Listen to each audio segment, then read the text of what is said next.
Class 8 का है, exercise है हमारा 1C। Class 8 exercise 1C। Question number 1 है मल्टीप्लाई दी फॉलोइंग। तो इसमें मल्टीप्लाई करना है। फर्स्ट क्वेश्चन क्या है, 3/7/5/11। 3/7 को हमें 5/11 से मल्टीप्लाई करना है। तो क्या आ जाएगा यहाँ पर, 3/7 इंटू 5/11। 3/7 इंटू 5/11। तो मल्टीप्लाई जब भी हम करते हैं तो न्यूमरेटर को न्यूमरेटर से और डिनोमिनेटर को डिनोमिनेटर से मल्टीप्लाई करते हैं। तो यहाँ पर क्या आ जाएगा, 3 का मल्टीप्लाई 5 में किया तो क्या आ गया 15, और 7 का मल्टीप्लाई 11 में किया तो यहाँ पर क्या आ गया 77, और ये हो गया हमारा आंसर। ऐसे ही सेकंड क्या है यहाँ पर, -19/18/6/7। -19/18 को हमें 6/7 से मल्टीप्लाई करना है। तो क्या करेंगे, -19/18 इंटू 6/7। देखते हैं यहाँ पर कुछ पहले डिवाइड हो जाएगा। तो 6 से हम 1 टाइम्स, और ये यहाँ पर क्या आ गया 3। अब -19 का 1 में मल्टीप्लाई किया तो क्या आ गया -19, और 3 का मल्टीप्लाई 7 में किया तो क्या आ गया 21। तो इसका आंसर क्या आ गया -19/21। थर्ड पार्ट है इसमें 2/3/9/-4। 2/3 इंटू 9/-4 मल्टीप्लाई करते हैं। तो 3 से डिवाइड किया, यहाँ पर क्या आ गया 3, और ये 2 1 टाइम्स, और यहाँ पर क्या आ गया -2। 1 का मल्टीप्लाई 3 में किया तो न्यूमरेटर में 3 आ गया, और यहाँ पर 1 का मल्टीप्लाई -2 में किया तो क्या आ गया -2, और ये क्या आ गया -3/2। यही हो गया हमारा आंसर। क्वेश्चन नंबर 1 का फोर्थ पार्ट है -3/8/6/-5। -3/8 इंटू 6/-5 इनको मल्टीप्लाई करना है। तो यहाँ पर देखते हैं कुछ कैंसिल भी होगा। 2 से डिवाइड किया 6 को तो क्या आ गया 3, और 2 से 8 को डिवाइड किया तो यहाँ पर क्या आ गया 4, और -3 का मल्टीप्लाई 3 में किया तो क्या आ गया -9, और 4 का मल्टीप्लाई -5 में किया तो यहाँ पर क्या आ गया -20। ये माइनस और ये माइनस दोनों क्या हो गए प्लस। तो आंसर हमें मिल गया यहाँ पर 9/20। ये आंसर हो गया हमारा। ऐसे ही क्वेश्चन है -15/11 को हमें 7 से मल्टीप्लाई करना है, और 3/64 को हमें -8/9 से मल्टीप्लाई करना है। तो इन दोनों क्वेश्चन को सॉल्व करके कमेंट में बताइए इनका आंसर क्या आया है। अब मैं क्वेश्चन नंबर 2 सॉल्व करता हूँ। Simplify each of the following and express the result as a rational number in standard form. Simplify each of the following and express the result as a rational number in standard form. मतलब इन सभी को हमें क्या करना है, simplify करना है। सिंप्लीफाई करना है and result as a rational number, और रिजल्ट को हमें रेशनल नंबर के फॉर्म में लिखना है, स्टैंडर्ड फॉर्म में। तो पहला क्वेश्चन क्या है, -19/36 इंटू 16। तो देखते हैं 16 और 36 डिवाइड हो जाएगा किससे, 4 से। तो 4 से डिवाइड किया तो 16 की प्लेस पर क्या आ गया 4, और 36 इसको डिवाइड किया तो यहाँ पर क्या आ गया 9। अब क्या बचा, -19 इंटू 4 क्या आ गया -19 इंटू 4, और डिनोमिनेटर में क्या है सिर्फ 9। -19 इंटू 4, 19 को 4 से मल्टीप्लाई किया तो कितना आ गया, यहाँ पर आ गया -76, और डिनोमिनेटर में क्या आ गया 9। ये हो गया हमारा आंसर। अब देखते हैं यहाँ पर क्या करना था हमें, स्टैंडर्ड फॉर्म में रखना था। तो यही हमारा क्या है स्टैंडर्ड फॉर्म -76/9। स्टैंडर्ड फॉर्म का मतलब क्या हुआ कि हम न्यूमरेटर और डिनोमिनेटर से अब कोई भी वैल्यू कॉमन नहीं कर सकते हैं।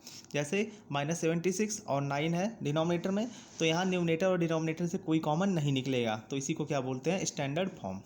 अब जैसे इसका सेकंड पार्ट है, यह आप लोग सॉल्व कीजिए। थर्ड पार्ट मैं सॉल्व कर देता हूँ। क्या है 18/35 इंटू -3/1/8। तो इसको क्या लिखेंगे, 8 इंटू 3 24 प्लस 1 क्या आ जाएगा 25। यहाँ पर क्या आ जाएगा -25/8। 5 से डिवाइड किया तो यहाँ पर क्या आ गया 5, और 5 से डिवाइड किया तो यहाँ पर क्या आ गया 7। इन दोनों को कैंसिल कर दिया, 5 और ये 7 आ गया। ये 18 है, और यहाँ पर 18 और ये 8 है। 2 से डिवाइड करेंगे तो यहाँ पर आएगा 4, और यहाँ पे क्या आ जाएगा 9। क्या बचा 9/7 इंटू -5/4। अब इसको और ज़्यादा हम सॉर्ट नहीं कर सकते हैं, तो मल्टीप्लाई कर देते हैं। 9 और 5 का क्या आ जाएगा -45, और 7 और 4 का मल्टीप्लाई किया तो क्या आ गया 28। ये क्या हो गया हमारा आंसर। और यही क्या है स्टैंडर्ड फॉर्म में है, क्योंकि यहाँ पर हम न्यूमरेटर और डिनोमिनेटर दोनों से कोई वैल्यू कॉमन नहीं कर सकते हैं।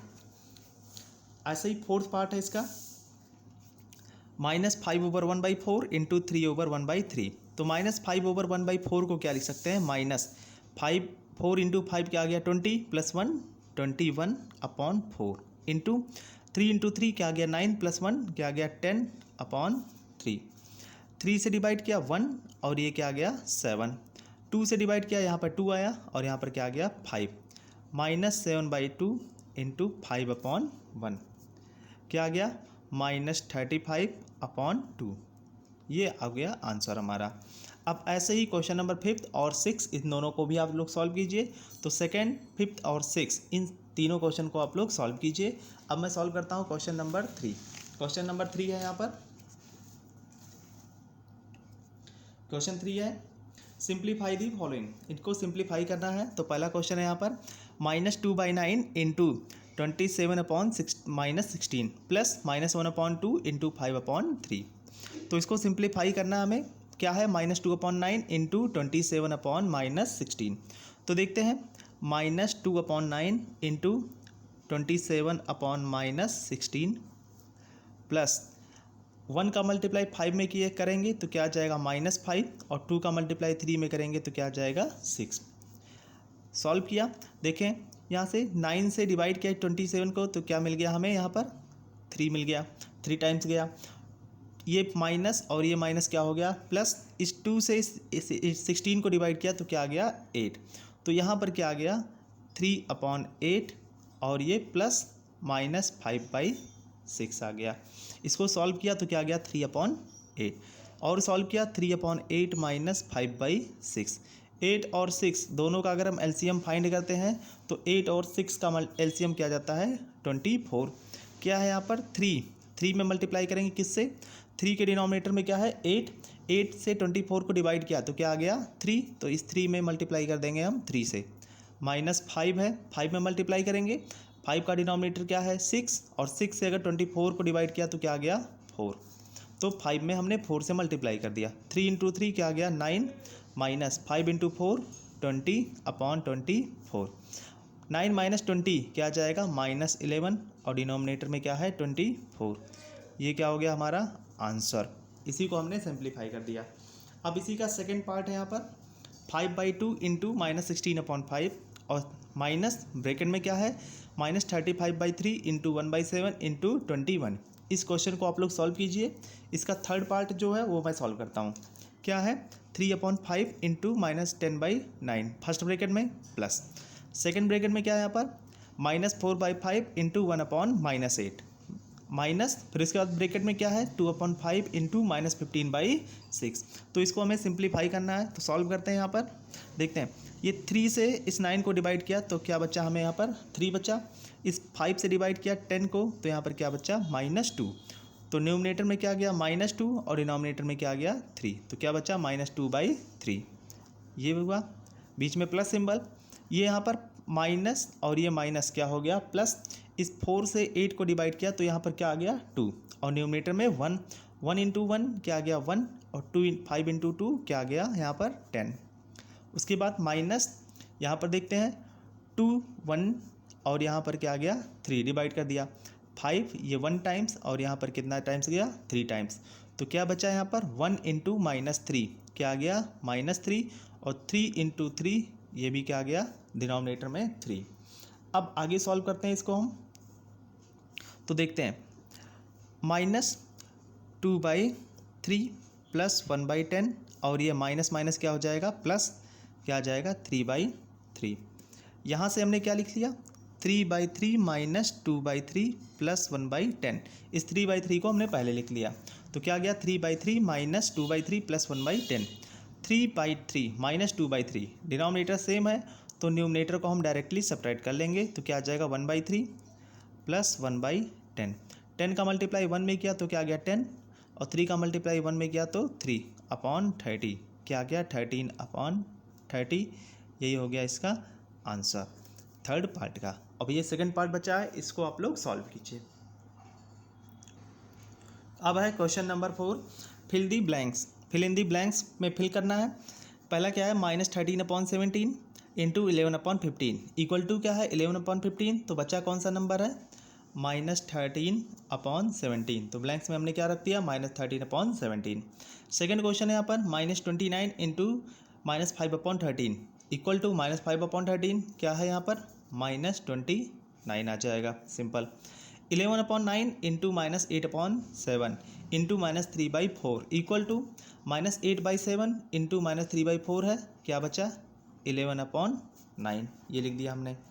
अब ऐसे ही यहाँ पर फोर्थ क्वेश्चन है -17/5 into 4/7 into -35/16 equal to -17/5 into 4/7 बचा क्या है, -35/16, क्या आ जाएगा -35/16।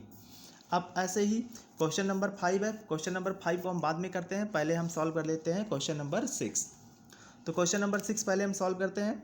क्वेश्चन नंबर 6 क्या है, फाइंड द मल्टीप्लिकेटिव इनवर्स और reciprocal of each of the following. तो यहाँ पर क्या फाइंड करना है हमें, मल्टीप्लिकेटिव इनवर्स फाइंड करना है, जिसको हम रेसिप्रोकल भी बोलते हैं, of each of the following.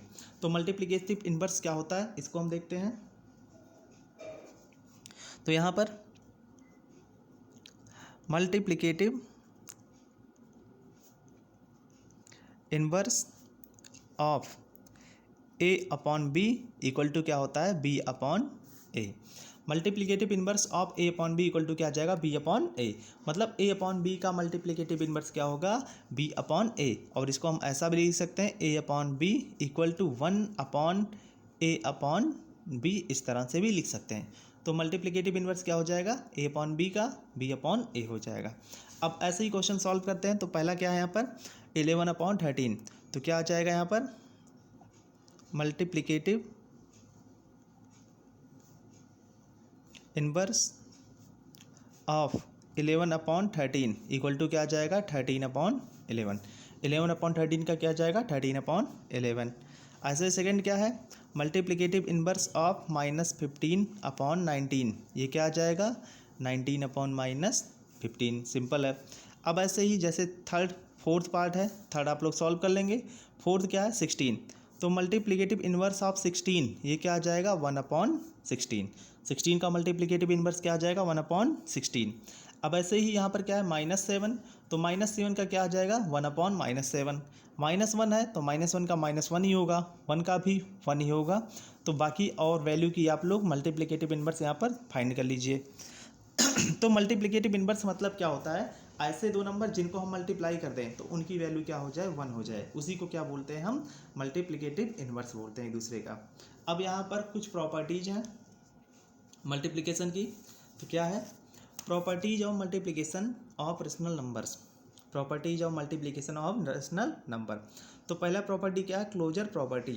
Closure property क्या होता है, if A/B and C/D, A/B and C/D are rational numbers. अगर A/B एंड C/D दो रेशनल नंबर हैं then A/B into C/D are also rational. अगर A/B और C/D रेशनल हैं तो इनको अगर मल्टीप्लाई कर देते हैं तो भी क्या होगा, आंसर क्या आएगा रेशनल आएगा। अब दूसरा है कम्यूटेटिव लॉ। कम्यूटेटिव लॉ क्या होता है, A/B into C/D equal to क्या लिख सकते हैं C/D इंटू A/B। मतलब दो वैल्यू को अगर हम मल्टीप्लाई कर रहे हैं तो इसमें हम किसी वैल्यू को पहले लिखें या किसी वैल्यू को बाद में लिखें, आंसर में कोई चेंज नहीं होगा। इसी को क्या बोलते हैं हम कम्यूटेटिव लॉ। तो कम्यूटेटिव लॉ क्लियर हो गया, A/B इंटू C/D को हम C/D इंटू A/B भी लिख सकते हैं। अब उसके बाद क्या है एसोसिएटिव लॉ। एसोसिएटिव लॉ क्या होता है, जैसे A/B into C/D into E/F equal to क्या आ जा रहा है A/B into C/D into E/F।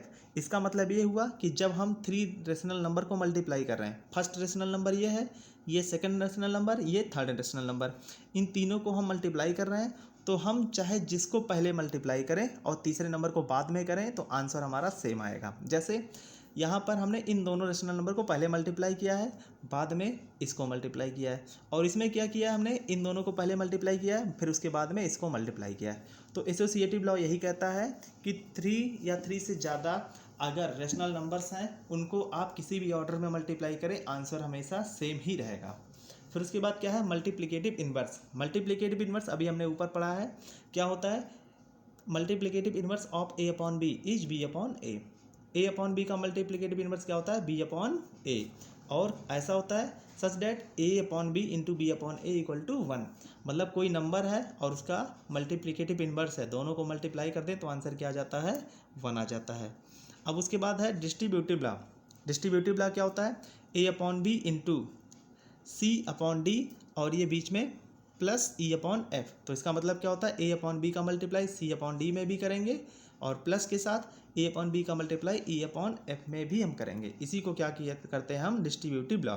मतलब क्या हुआ, ए अपॉन बी को हमने सी अपॉन डी प्लस और ई अपॉन एफ दोनों में ही डिस्ट्रीब्यूट कर दिया, इसी को बोलते हैं हम डिस्ट्रीब्यूटिव लॉ।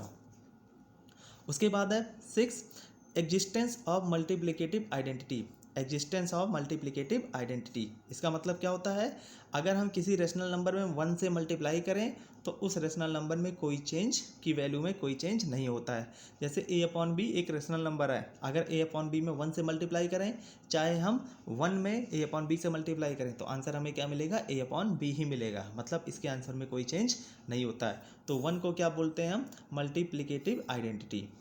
अब उसके बाद 7th है यहाँ पर multiplicative property of zero. Multiplicative property of zero, इसका क्या मतलब होता है, अगर किसी नंबर को, कोई भी रेशनल नंबर है उसमें हम जीरो से मल्टीप्लाई कर दें या फिर हम जीरो में किसी भी रेशनल नंबर से मल्टीप्लाई कर दें तो आंसर हमें क्या मिलेगा, जीरो ही मिलेगा। मतलब क्या हुआ कि जीरो में अगर किसी भी नंबर से मल्टीप्लाई करते हैं तो रिजल्ट हमें क्या मिलता है, जीरो ही मिलता है। अब उसके बाद है क्वेश्चन नंबर 5 को हम सॉल्व करते हैं। क्वेश्चन नंबर 5 क्या था, use the property of multiplication used in each of the following. यहाँ पर क्या दिख रहा है, राइट दी प्रॉपर्टी, ये क्वेश्चन था, right the property, right the property of multiplication used in each of the following. तो पहला यहाँ पर क्या यूज हो रहा है, -3/4 इंटू -9/5 इक्वल टू -9/5 इंटू -3/4। तो इसको हम क्या बोलते हैं यहाँ पर, commutative law, A upon B into C upon D equal to C upon D into A upon B. तो इसको क्या बोलते हैं हम, इसी लॉ को क्या बोलते हैं, कम्यूटेटिव लॉ।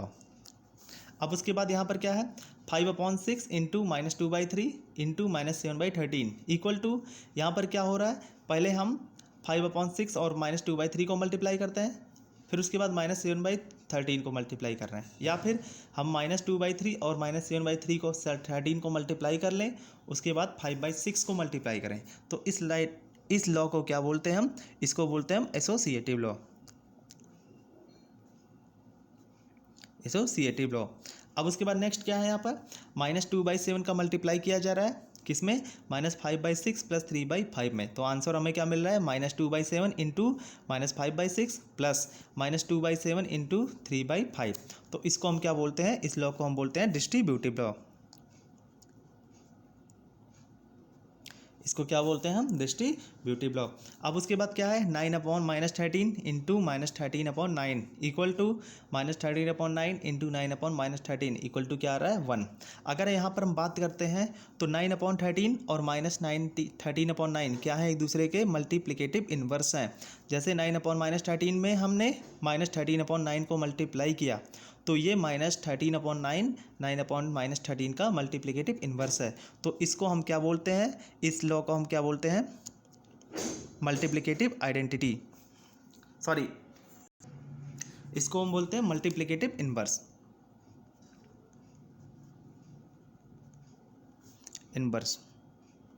इसको हम क्या बोलते हैं, मल्टीप्लिकेटिव इन्वर्स। ऐसा क्यों, क्योंकि -13/9 क्या है, 9/-13 का इन्वर्स है, या फिर 9/-13 क्या है, -13/9 का इन्वर्स है, इस तरह से बोल सकते हैं।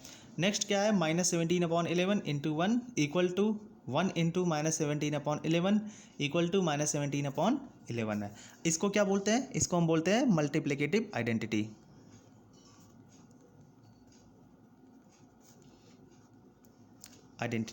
Multiplicative identity. मल्टीप्लिकेटिव आइडेंटिटी का मतलब क्या हुआ, हम यहाँ पर -17/11 एक रेशनल नंबर है, इसमें हम 1 से मल्टीप्लाई कर रहे हैं, तो इस रेशनल नंबर में कोई भी चेंज नहीं हो रहा है, ये -17/11 -17/11 ही मिल रहा है, इसलिए इसको क्या बोलते हैं, मल्टीप्लिकेटिव आइडेंटिटी। नेक्स्ट क्या है, -3/13 into zero equal to zero into -3/13 equal to zero. यहाँ पर क्या हो रहा है, जैसे -3/13 क्या है, एक रेशनल नंबर है, इसको हम जीरो से मल्टीप्लाई कर रहे हैं, या फिर जीरो में हम -3/13 से मल्टीप्लाई कर रहे हैं, तो आंसर हमें क्या मिल रहा है, जीरो। इसको क्या बोलते हैं हम, मल्टीप्लिकेटिव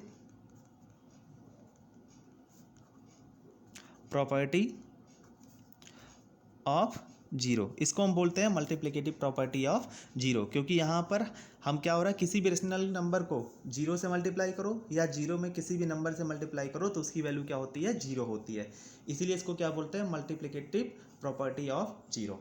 तो यहाँ पर हमने इस वीडियो में क्वेश्चन नंबर 1 to 6 सॉल्व किया है। अब इसके बाद क्वेश्चन 7 से आगे हम अगले पार्ट में सॉल्व करेंगे।